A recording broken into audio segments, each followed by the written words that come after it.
Ya, ahí les envié el link nuevamente.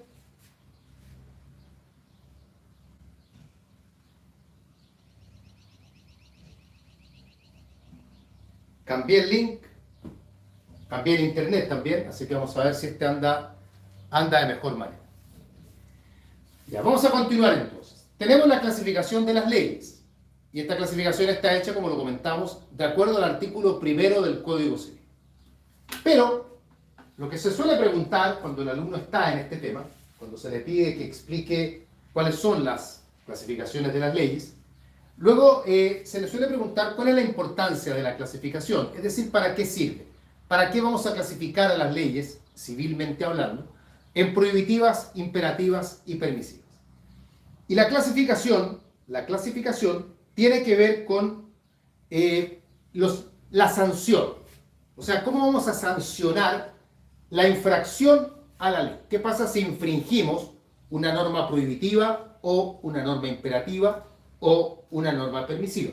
¿Cuál es la consecuencia de aquello? ¿Cuál es la sanción?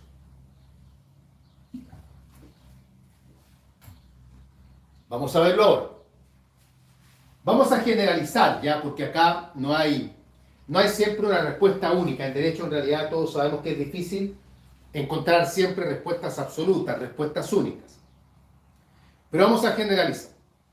Si se infringe una norma prohibitiva, la consecuencia generalmente es la nulidad absoluta. O sea, si ejecutamos un acto que se encuentra prohibido, entendiendo que dicha prohibición es de ley prohibitiva, la sanción es nulidad absoluta. Por ejemplo, delegamos la facultad para atestar, nulidad absoluta. Enajenamos una cosa que está fuera del comercio, nulidad absoluta. Se celebra compraventa entre cónyuges, nulidad absoluta. Esto se concluye de la relación de 3 artículos, que es un tema que veremos también más adelante. Para concluir que la sanción es nulidad absoluta, se relacionan los artículos 10, 1466 y 1682. Artículo 10, artículo 1466 y artículo 1682. En lo referente al 1466, particularmente en la parte final, ¿ya? Ahí, relacionando esos artículos, uno concluye que la sanción en este caso es nulidad absoluta. ¿Qué ocurre cuando se infringe una norma imperativa? Nosotros ya hemos dicho que las normas imperativas, más allá de que se subdividen en 2 categorías, las normas imperativas se caracterizan porque exigen un determinado requisito. Una norma imperativa es aquella que pide cumplir con un requisito. Por lo tanto, ¿cómo nosotros infringimos una norma imperativa? La infringimos cuando no cumplimos con el requisito que exige la ley. Cuando no cumplimos con el requisito que exige la ley, tenemos la infracción a una norma imperativa. ¿Y eso qué significa? Que la sanción de infracción de norma imperativa va a depender de la naturaleza del requisito que hayamos omitido. Así, por lo tanto, si el requisito mira o se exigía por la ley en atención a la naturaleza del acto o contrato, la sanción será nulidad absoluta. Cuando el requisito omitido es de aquellos asociados con la naturaleza del acto o contrato, nulidad absoluta. Si el requisito, en cambio, se exigía en atención al estado o calidad del autor o las partes, habrá nulidad relativa.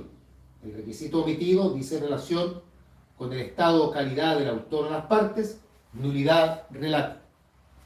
Si el requisito se exigía para protección de terceros, la sanción es entonces la inoponibilidad.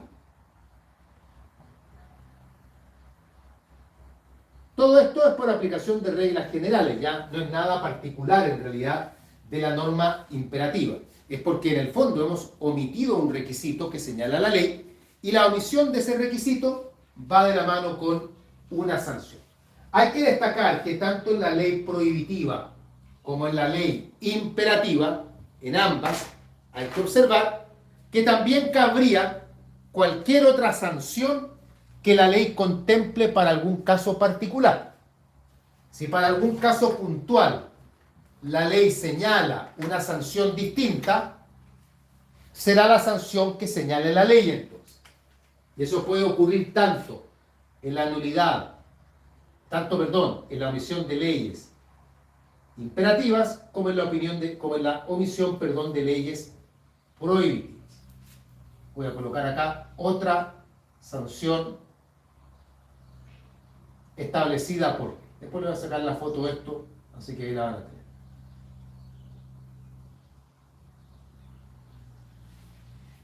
Bien, esto en cuanto entonces a la infracción de leyes o normas, tanto prohibitivas como imperativas. ¿Qué sucede cuando se infringe una norma permisiva? Bueno, con las normas permisivas sucede algo distinto, porque la norma permisiva, en general, como regla general, no tiene sanción. Porque se trata de un derecho que la ley confiere y que uno, como titular de ese derecho, uno tiene la facultad de ver si el derecho lo ejerce o no lo ejerce. Por lo tanto, no suele haber sanción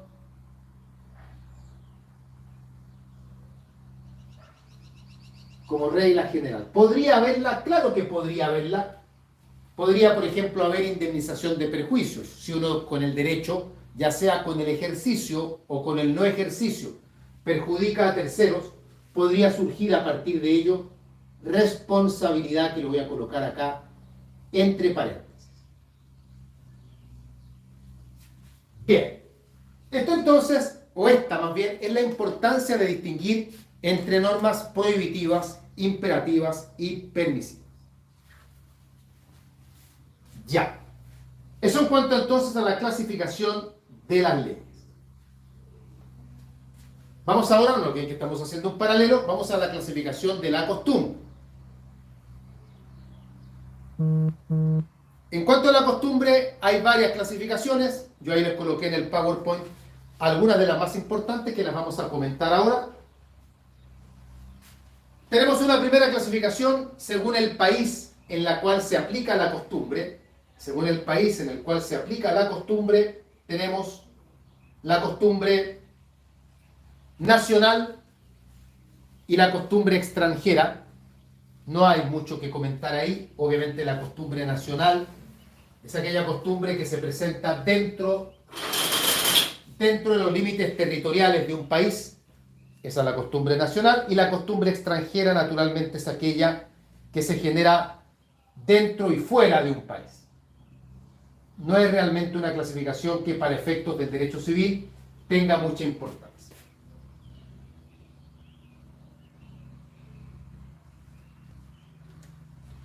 No puedo sacar la foto, no tengo ninguna posibilidad, no sé qué es lo que pasa.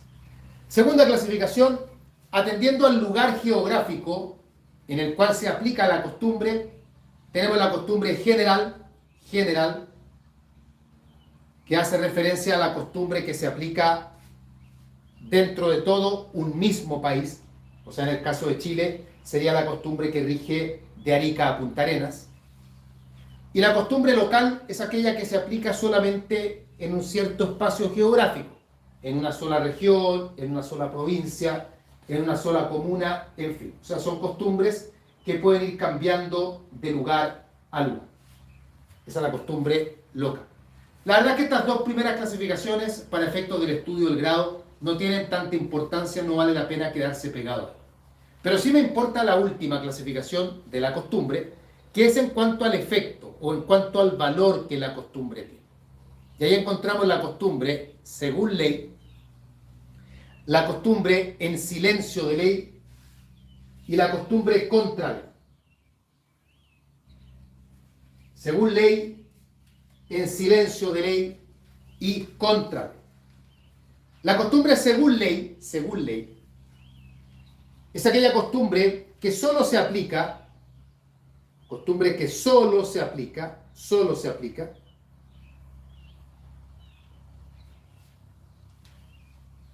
Solo se aplica cuando la ley se remite a ella.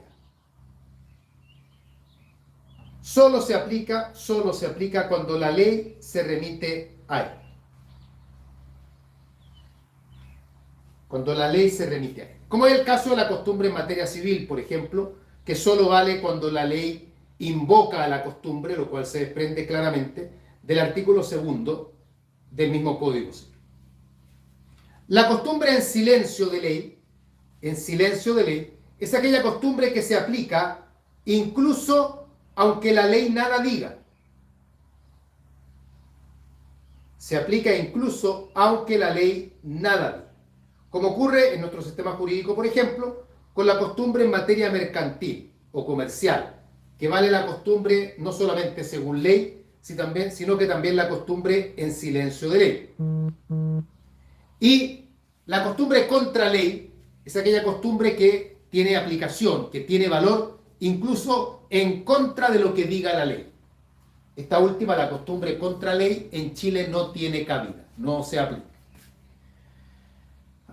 Juan Guillermo pregunta, ¿cuál es la gran diferencia entre norma permisiva e imperativa? La permisiva deja libertad para poder actuar, la imperativa exige que el titular ejecute una determinada conducta, exige un determinado requisito. Eso lo estaba preguntando Juan Guillermo.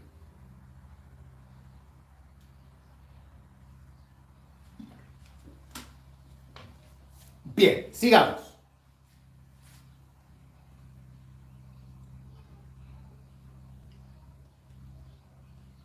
¿Hasta acá alguna pregunta?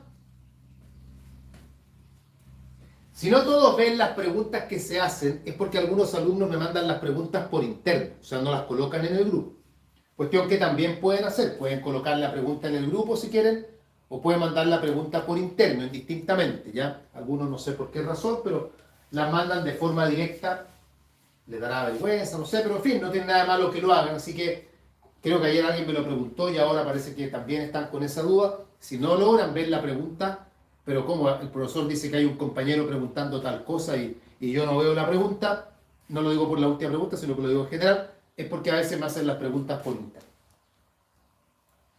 Bien, no hay más preguntas por lo que veo, no veo a nadie escribiendo, así que continuamos.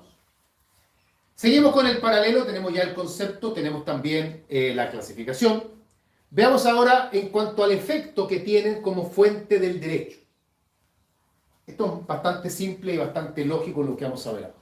En cuanto al efecto que tienen como fuente del derecho.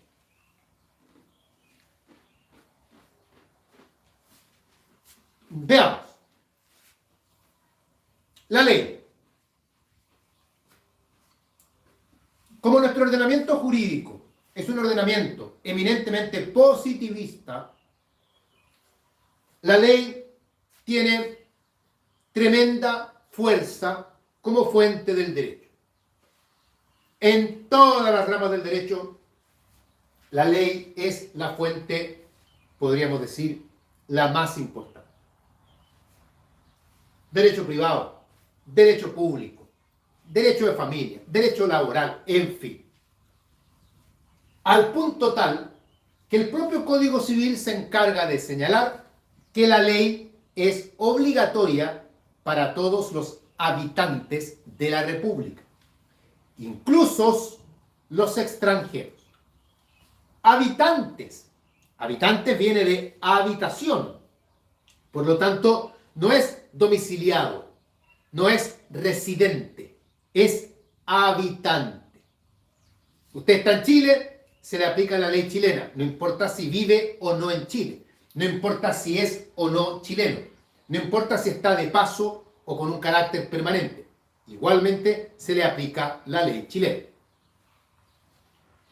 La costumbre, en cambio, tiene también importancia. Uno no es que digamos que no, pero la importancia, la fuerza que la costumbre tiene como fuente del derecho va a depender, primero, del tipo de costumbre y segundo, de la rama del derecho de la que estemos hablando.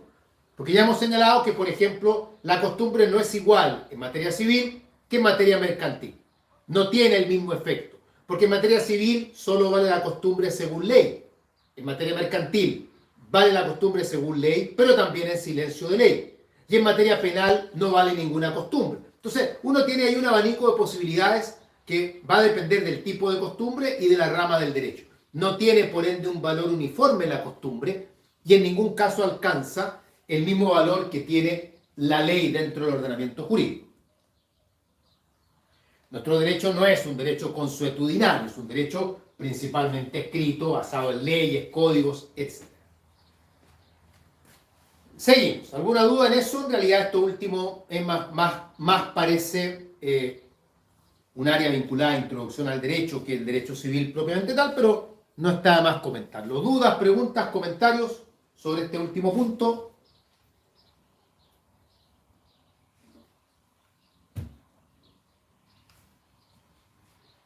Ya, seguimos entonces. En cuanto a la prueba, tanto la prueba de la ley por un lado, como la prueba de la costumbre por otro lado.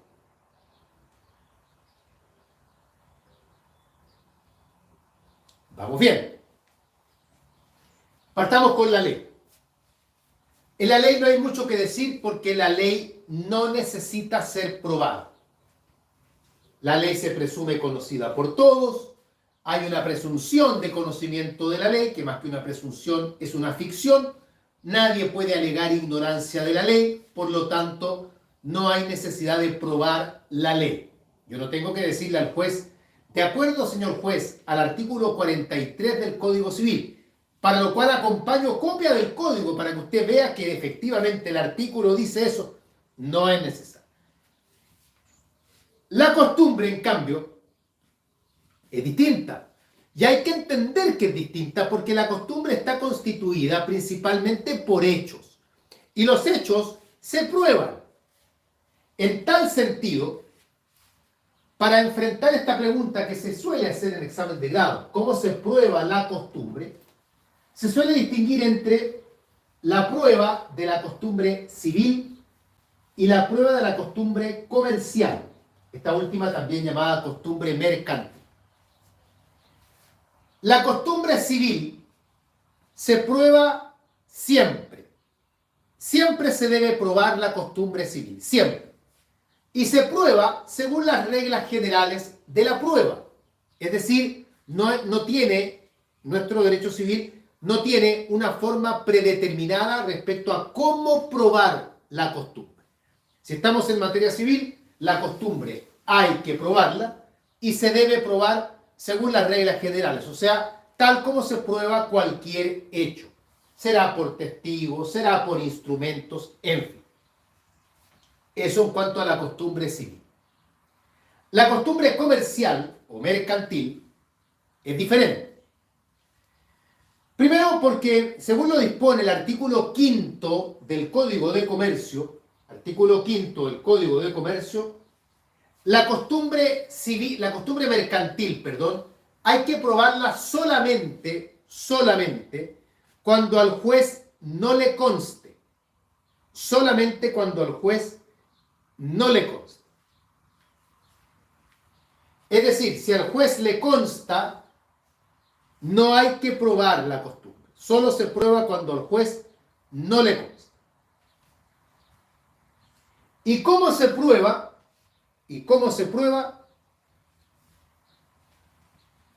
Se prueba por alguno de los medios que el Código de Comercio señala. Insisto, en el artículo 5, o sea, respecto a la prueba de la costumbre mercantil, no se nos acepta cualquier medio de prueba. ¿Cuáles son los medios de prueba que se aceptan? Hay dos posibilidades. Letra A, voy a citar lo que dice el PowerPoint. Probar la costumbre mediante dos sentencias que, aseverando la existencia de la costumbre, hayan sido pronunciadas conforme a él. O sea, yo acompaño como medio de prueba dos sentencias, obviamente de procedimientos anteriores, que han reconocido la existencia de esta costumbre. O, letra B, tres escrituras públicas en las que conste la costumbre, pero escrituras públicas que debieron ser otorgadas con anterioridad a los hechos del actual juicio. O sea, no es que yo me enfrasqué, dije tengo que probar la costumbre, voy a ir ahora a una notaría a que se hagan 3 escrituras públicas reconociendo esta costumbre. No me sirve, tiene que ser de fecha anterior. Y no olvidemos que la escritura pública hace plena prueba de la fecha, por lo tanto yo no puedo ir hoy día a una notaría y decirle al notario, oiga, ¿por qué no le pone la escritura pública fecha de hace 2 años atrás? No se puede. Por lo tanto, es evidente que las escrituras públicas tienen que ser de fecha anterior a los hechos que pretendemos probar. Bien, eso en cuanto a la prueba de la costumbre y la prueba de la ley, que en el fondo sabemos que la ley no necesita ser probada. Seguimos. Estoy mirando el PowerPoint, o sea, perdón, el WhatsApp por si hubiese alguna duda o alguna pregunta.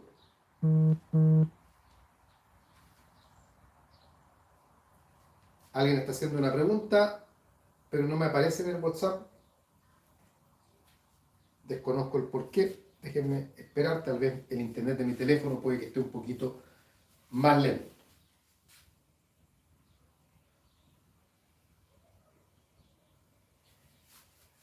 Veamos. Sofía dice, profesor, ¿estas 2 maneras de probar la costumbre son copulativas? No. O es una o es otra, no son copulativas. Algo dice, profesor, ¿podría dar un ejemplo de escritura pública respecto a la prueba de la costumbre mercantil? No sé, por ejemplo, estamos intentando demostrar que, voy a inventar ya, que en la ciudad de La Serena un cajón de papayas debe pesar 25 kilos, que esa es la costumbre del lugar. Y el conflicto que se ha generado es que yo compré un cajón de papayas y me entregaron un cajón de 20 kilos. Y yo digo, no, acá faltan papayas porque la costumbre es que los cajones pesen 25 y la parte vendedora me dice que eso es falso, que la costumbre señala que los cajones pesan 20. Y yo voy a ir a buscar una escritura pública, celebrada quizás por quién, porque no tiene que ser por mí, de hace un año atrás, en la que aparece, no sé, Pedro le vende a Juan 20 cajones de papayas y que la escritura diga que de acuerdo a la costumbre de este lugar, cada cajón de papayas es de 25 kilos. Listo, ahí tengo una escritura pública anterior a los hechos de este juicio que refrenda mi postura de que la costumbre es que los cajones de papayas pesen 25 kilos. Necesito 3 escrituras públicas, tengo una nada más. O recurrir a una sentencia que yo diga, miren, hay una sentencia en otro juicio, porque este problema ya se ventiló en tribunales hace varios meses. Y hace varios meses el tercer juzgado civil de La Serena reconoció que la costumbre en La Serena es que los cajones de papayas pesan 25 kilos. Aquí está la sentencia. Necesito 2 sentencias porque una sola no me sirve. Ese es un ejemplo de una costumbre mercantil que podría aplicarse en este caso. Tania pregunta si es sentencia de cualquier tribunal. Sí, de cualquier tribunal. La ley no señala el tipo de tribunal. Incluso podría ser un tribunal arbitral. Bien. Efectos en los contratos. Efectos tanto de la ley como de la costumbre en los contratos.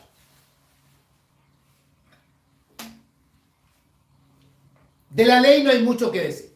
Porque obviamente la ley produce efectos en los contratos y todos los contratos deben someterse a lo que señala la ley. Y como lo dispone el artículo 1546, en todo contrato va envuelta la ley vigente a la época de su celebración. Cuando yo celebro un contrato, en este contrato también está metido dentro la ley que está vigente al momento en que el contrato se celebra. Con la costumbre ocurre algo similar, y de hecho el mismo artículo 1546 señala que en todo contrato va involucrada también la costumbre del lugar. De hecho, para muchos autores, el artículo 1546 es la manifestación más importante de la costumbre en el Código Civil. El artículo que lo transcribí ahí en el PowerPoint dice varias cosas importantes. Dice: los contratos deben ejecutarse de buena fe y por consiguiente obligan no solo a lo que en ellos se expresa, sino a todas las cosas que emanan precisamente de la naturaleza de la obligación o que por la ley o la costumbre pertenecen a él. Entonces, involucra dentro de los contratos tanto a la ley, que es innecesario que lo haga porque es evidente, pero también involucra a la costumbre. Bien, eso en cuanto entonces a los efectos tanto de la ley como de la costumbre en materia de contrato. Sigamos. Pasamos a otro punto ahora. En cuanto a la relación que tiene con la casación en el fondo. Si bien es cierto, este es un tema de procesal, lo vamos a mencionar, aunque sea marginalmente, para que lo tengan presente, ¿ya? No es algo que en civil realmente se les vaya a preguntar con gran detalle, ni mucho menos, pero para que, si podemos darlo, demos. La casación en el fondo, para quienes no lo recuerden, es un recurso que se aplica o que cabe toda vez que existe infracción de ley. Cuando existe infracción de ley, cabe entonces la casación en el fondo. Evidentemente, si se infringe la ley, tenemos abierta la puerta para una casación en el fondo. Se puede intentar también casación en el fondo cuando se ha infringido la costumbre.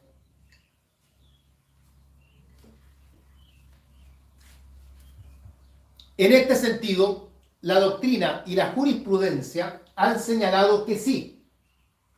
Cuando se infringe la costumbre en una sentencia que dicta un tribunal, por ejemplo, se puede intentar casación en el fondo. Pero para ello es necesario que la costumbre produzca efectos, o sea, que sea una costumbre que se aplique según ley, si es que estamos en materia civil, o que por lo menos se aplique en silencio de ley, si estamos en materia mercantil. Porque si estamos en alguna rama en la que la costumbre no tenga valor, obviamente no va a haber infracción de costumbre y no va a haber tampoco casación en el fondo. Para que quepa entonces la casación en el fondo, debe tratarse de algún caso en que la costumbre efectivamente tenga valor y por lo tanto su infracción puede dar lugar sin ningún problema a una casación en el fondo. Y el último tema dice relación con el error. ¿Qué ocurre cuando se invoca error en la ley y qué ocurre cuando se invoca error en la costumbre? Una parte dice, chuta, yo no sabía que la ley decía esto. En el caso del error en la ley, ustedes deben saber, porque esta es materia casi cultura general, nuestro sistema jurídico no permite alegar error de derecho. No se puede invocar ignorancia de la ley se presume conocida por todos. Si usted celebró un contrato y no tenía idea que la ley decía que usted, por ejemplo, debía pagar impuestos, mala suerte, lo tiene que pagar igual. La ignorancia de la ley no libera del cumplimiento de la ley. Chuta, yo no sabía que si compraba algo tenía que pagar el precio. Nadie me dijo. Mire, le digan o no le digan, está en la ley, por lo tanto lo tiene que cumplir igual. No se puede alegar ignorancia de la ley, salvo excepciones muy rebuscadas, que no es la oportunidad ahora de comentarlas, las veremos cuando tengamos una clase más adelante, yo creo que la próxima semana, sobre el error como vicio de la voluntad, que vamos a hacer una clase sobre eso, y ahí tocaremos el error de derecho. ¿Qué ocurre con la costumbre? ¿Se puede invocar error en la costumbre? Chuta, yo vendí el cajón de papayas y lo pesé por 20 kilos porque yo no sabía que la costumbre era que pesara 25. ¿Se puede invocar el error en la costumbre como error? La doctrina dice que sí. Porque independiente de que la costumbre es fuente del derecho, la costumbre está constituida por hechos y por lo tanto sí pueden ser ignorados y se podría alegar error en la costumbre. Que ese alegato tenga o no tenga éxito va a depender del mérito de las pruebas que se presenten, de otros elementos que haya en un juicio, pero de que se puede potencialmente alegar error en la costumbre, sí. Yo puedo decir, yo no sabía cuál era la costumbre de este lugar. Yo vengo de Illapel y en Illapel los cajones de papayas pesan 20 kilos, yo pensé que acá en La Serena era igual. No lo sabía. Ese alegato es perfectamente plausible. O sea, se puede alegar sin ningún inconveniente.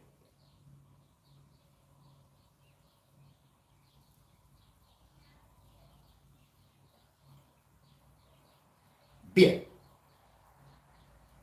Vamos al WhatsApp.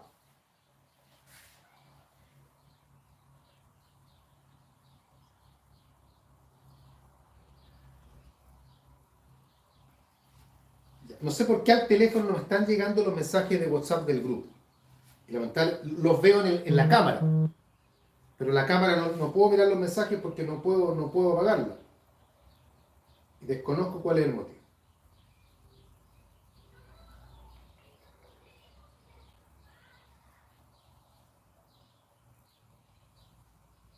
No tengo mensajes.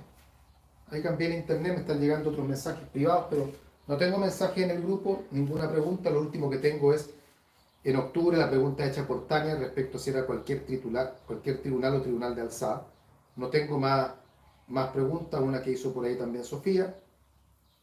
Si la forma de probar la costumbre era copulativa. No sé si haya más preguntas.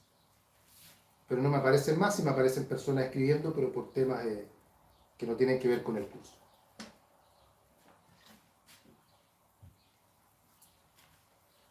Bien, ¿dudas, preguntas? ¿Algún comentario? Porque esta primera parte de la clase llega hasta acá, son las 6:28 horas, para que hagamos un pequeño break. Si ustedes me dicen si hay alguna pregunta, alguna duda, algo, al parecer no. Ya. Les voy a enviar ahora, ahí veo a Claudia que está escribiendo. Dice Claudia, sobre el error en la costumbre, lo señala la doctrina y la jurisprudencia, sí. Ambas reafirman la idea de que puede haber error en la costumbre. Bien, hacemos un break entonces de unos 10 minutos, creo yo. Les voy a enviar el PowerPoint del tema que viene a continuación. Vamos a ver algo de personas, ya que hemos visto ahora algo recién de teoría de la ley, algo muy breve de personas también para ordenar algunas ideas. Y eso sería el segundo módulo y la parte final de la clase del día de hoy. Así que nos vemos en un ratito, 10 minutos como les digo, para que estén atentos. Retomamos ya, nos vemos en un momento.